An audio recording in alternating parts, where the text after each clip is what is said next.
Friends, கர்த்தர் கொடுக்கிற ஒரு தீர்க்கதரிசனமான ஒரு வாக்கு தத்துவம். எரேமியா 31:28 சொல்லுது, கட்டவும் நாட்டவும் அவர்கள் பேரில் ஜாக்கிரதை உள்ளவராய் இருப்பேன் என்று கர்த்தர் சொல்கிறார். உங்கள் வாழ்க்கையை, உங்கள் எதிர்காலத்தை, உங்கள் படிப்பை, உங்கள் தொழிலை, உங்களுடைய வாழ்க்கையில் ஒவ்வொரு காரியத்தையும் அவரே கட்டுகிற தேவனாய், அவரே உங்களை நாட்டுகிற தேவனாய் இருக்கிறார். ஏனென்றால் அவரே உங்களை உண்டாக்கின நல்ல தகவல், நல்ல ஈவுகளை கொடுக்க அறிந்திருக்கிறார். பூர்ணமான எந்த வரமும் அவரிடத்திலிருந்து நமக்கு வருகிறது.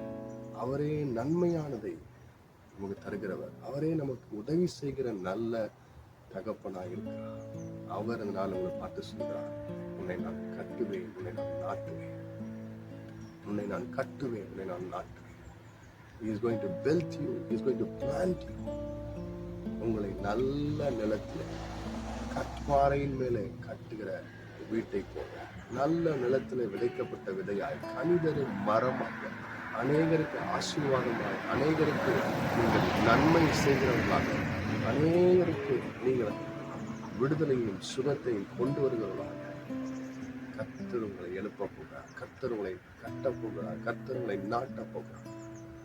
உங்கள் இடத்துல அவருடைய வெளிப்பாட்டை, அவருடைய ஆசீர்வாதங்களை, நன்மையானதை புசிக்கும்படி, உங்களுக்கு நன்மையான கனிகள் வெளிப்படும்படி தேவன் செய்ய போகிறார். நீங்கள் ஆசீர்வாதமாக உங்கள் குடும்பத்திற்கு, உங்கள் நண்பருக்கு, இந்த தேசத்தில் உள்ள எல்லா மக்களுக்கும், உலகத்தில் உள்ள எல்லா மக்களுக்கும் கர்த்தராலே கட்டப்பட்ட உங்கள் வாழ்க்கை, கர்த்தராலே நாட்டப்பட்ட உங்களுடைய வாழ்க்கை காணப்பட போகிறது. தேவன் உங்களை ஆசீர்வாதமாய் கட்டி உங்களை நாட்டி எழுப்ப போகிறார். இந்த வார்த்தையின்படி உங்கள் ஒவ்வொருவருடைய பேரிலும், உங்கள் ஒவ்வொருவர் மேலும் அவர் ஜாக்கிரதை உள்ளவராயிருக்கிறார். உங்கள் வாழ்க்கையை கட்டும்படியாக, உங்கள் வாழ்க்கையை நாட்டும்படியாக. ஆகவே இந்த வார்த்தையின்படி கர்த்தர் உங்களை ஆசீர்வதிப்பார். He is going to build you, he is going to plant you. நீங்கள் அநேகருக்கு கனிதரும் மரமாக, அநேகருக்கு ஆறுதல் தருகிற, அநேகருக்கு விடுதலை கொண்டு வருகிற ஒரு அடைக்கல பட்டணமாக தேவன் உங்களை மாற்ற போகிறார்.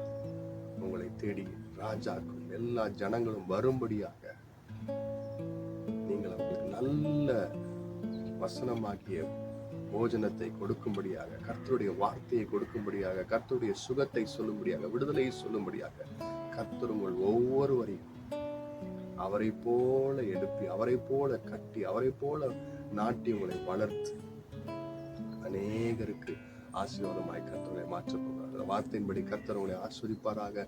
என்னோடு கூட சேர்ந்த சிறிய ஜெபத்தை செய்யுங்கள். அன்பின் ஆண்டவரே, நீர் இந்த நாளிலே இந்த பார்த்து கொண்டிருக்கிற ஒவ்வொருடைய வாழ்க்கையை நீர் கட்ட போகிறீர், நீர் நாட்ட போகிறீர். அவர்கள் பேரில் ஆண்டவரே நீர் ஜாக்கிரதை உள்ளவராய் இருந்து, ஆண்டவரே எல்லா காரியத்தை நீர் நேர்த்தியாய் அதின் காலத்தில் நீர் செய்ய போகிறீர்.